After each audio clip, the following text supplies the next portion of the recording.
Welcome to my channel. आज हम positive economics and normative economics जो कि क्लास +1 इकोनॉमिक्स का फर्स्ट चैप्टर है उसको स्टडी करते हुए हम इसको डिस्कस करते हैं, इसके डिफरेंस को डिस्कस करते हैं। जैसे कि सबसे पहले अगर हम मीनिंग से इनका डिफरेंस देखना चाहें तो positive economics deal with the economic issue as this happens, यानी कि पास्ट में कैसे थे, क्या इश्यूज़ हुए हैं, प्रेजेंट में क्या है, फ्यूचर में क्या है। पॉजिटिव इकोनॉमिक्स में हम ऐसे डील करते हैं। और normative economic deal with the opinion of the economist related to the economic issue, यानी कि इकोनॉमिक इशू से रिलेटेड हमारे इकोनॉमिस्ट के जो ओपिनियन होते हैं वो नॉर्मेटिव इकोनॉमिक्स में डील किए जाते हैं।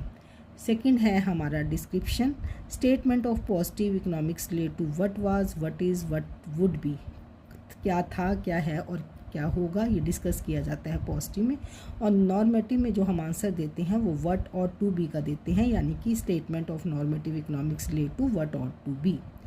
Next one is the possibility of verification, facts and figures are verifiable for the truth. यहाँ पे फैक्ट्स एंड फिगर को के ट्रूथ को वेरीफाई किया जा सकता है लेकिन नॉर्मेटिव में नहीं किया जा सकता। Value judgement, positive economics does not involve the value judgement. यहाँ पे पॉजिटिव इकोनॉमिक्स में जो है वैल्यू जजमेंट नहीं होती है लेकिन नॉर्मेटिव इन्वॉल्व करता है वैल्यू जजमेंट को। Next is the classification as true or false. Statement of the positive economics are not necessarily the statement of truth. जो पॉजिटिव इकोनॉमिक्स की जो स्टेटमेंट होती है कोई ज़रूरी नहीं है कि वो सही हों। These may be true or false, ये सही या गलत हो सकती हैं। For example, somebody says population of the USA is more than the population of India. It is definitely a positive statement, but it is wrong. One can verify it. देखिए, अगर हम किसी स्टेटमेंट की बात करते हैं तो यहाँ पे हम वेरीफाई कर सकते हैं, लेकिन normative statement cannot be termed as the true and false. Normative statement को हम ट्रू या फॉल्स नहीं बोल सकते। The statement involve the opinion only, इसमें सिर्फ ओपिनियंस होते हैं। इसमें अगर हम बात करते हैं somebody says that the old age pension should be stopped, it is just the opinion, यहाँ पे हम ट्रू या फॉल्स की बात नहीं कर सकते। Next one is the example, higher interest rate induce people to save more.